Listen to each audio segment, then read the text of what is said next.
Mummy ચા.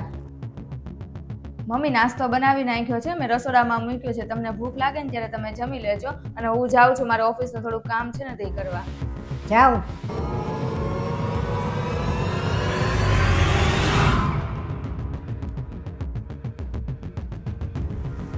મારું કામ કરવું તને ન ગમતું હોય તો ના પાડી દેતી હોય તો પરાણે હું કામ ને બનાવેશ? મને કહી દેતી હોય તો હું બનાવી નાખું. કેમ શું થયું મમ્મી, ચા સરખી ન બની? કાંઈ હારી ચા જ નથી, હાવ પાણી જેવી છે. હા મમ્મી, ઉતાવળમાં નહીં બની હોય સરખી. એક કામ કરો ને, આજે તમે જ તે કરી નાખો ને. મારે મીટિંગ ચાલુ થઈ ગઈ છે ને પહેલેથી ને હું મોડી પડી છું. હવે તને મારી ચા કરતા આવા નાટક જરૂરી લાગે છે? આ નકરી ઓફિસની મીટિંગો આન તેન.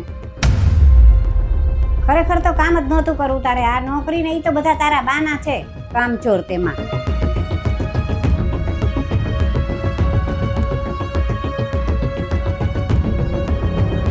ખોટે ખોટું નાટક કરેશ બધું, જાણે કામ કરતી હોય. મનીષા, હું આવી ગયો. અરે તમે આવી ગયા? હા આવી ગયો. આ થોડુંક કામ વહેલા પતી ગયું, પણ તે આજે ઓફિસનું કામ નથી કર્યું? કર્યું હતું ને, પણ અડધા દિવસની રજા લઈ લીધી. કેમ, તબિયત તો બરોબર છે ને તારી? અરે રોવે છો શું કામ? તું મને કહે તે તને કાંઈ કોઈએ કીધું? મનીષા, આ મારા કપડાં ધોઈ દે ને. મમ્મી અત્યારે તો ઓફિસનું કામ ચાલુ છે. જેવું હમણાં રિસેસ પડે ને ત્યારે હું મશીનમાં નાખી દઉં. મશીનમાં ધોવાના હોય તો હું હાથે જ ન નાખી દઉં અંદર મશીનમાં? આ હાથથી ધોવાના છે, નહીંતર આની ચમક વહી જશે, એટલે હાથથી ધોઈ દે. હા તો એને અહીંયા મૂકી દો. હમણાં ઓફિસનો ટાઈમ પૂરો થાય ને એટલે હું સાંજે ધોઈ દઉં. અરે હાંજે નથી ધોવાના, અત્યારે જ ધોવાના છે. મારે કાલ સવારે મંદિરમાં પહેરીને જવાનું છે. એક વાત તને સમજાતી નથી. હાંજે ધોઈશ તો હુકાશે ક્યારે? મારે સવારે ધોવે છે.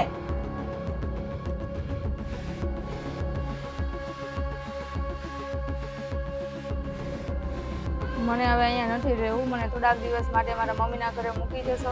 હા હા, કાંઈ વાંધો નહીં, ચિંતા કરમાં. આપણે કાલ જ જાશું તારા ઘરે. મૂકી આવ્યો એને એના ઘરે?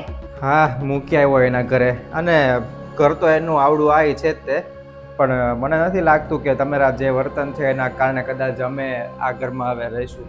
કેમ એવું કહે છો? મેં હું કાંઈ કર્યું છે? મને બધી જ ખબર છે કે તમે શું કર્યું છે એમ, પણ હું ખાલી બોલતો એટલા માટે નથી કે હું તમારું માન સન્માન જાળવી રાખું છું. પણ તમે ક્યારેય મનીષાને માન સન્માન કે પછી એને વ્યવસ્થિત રીતે પ્રેમથી ક્યારેય નથી બોલાવી. ગમે ત્યારે એનું કામ કરતી હોય કે ન કરતી હોય સંભળાવ્યા જ કરવું છે. અને તમને શું લાગે છે કે મનીષા નોકરી એટલા માટે કરે છે કે આ ઘરના કામમાંથી એને છુટકારો મળી જાય? એવું નથી. એ મને મદદ કરે છે આર્થિક રીતે, અને તમારી જે દવાનો ખર્ચો છે, નાના મોટા ઘર ખર્ચ છે ને એ જ ઉપાડી લે છે. અને તમને તો એને ક્યારેય એના સારા ગુણ નથી દેખાતા, અને એના કદાચ સારા ગુણ કે સારા કામ હશે ને એમાં એને તમે કઈક ખોટખાપણ જ કાઢો છો.